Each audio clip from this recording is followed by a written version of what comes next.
Apologies for the delay, Miss Cooper, but this one took some digging.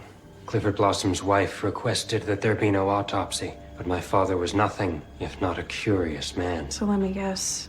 He performed one anyway? Yes. Penelope had him cremated before he could perform one. But I'm hoping that there's something in Clifford Blossom's autopsy report. No one's home. Let's move on. Would Bogart move on?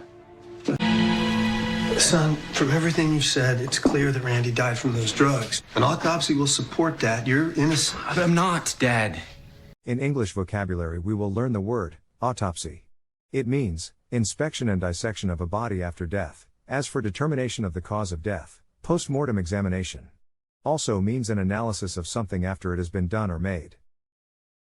Pay attention to the pronunciation. The first one is the word represented using the International Phonetic Alphabet.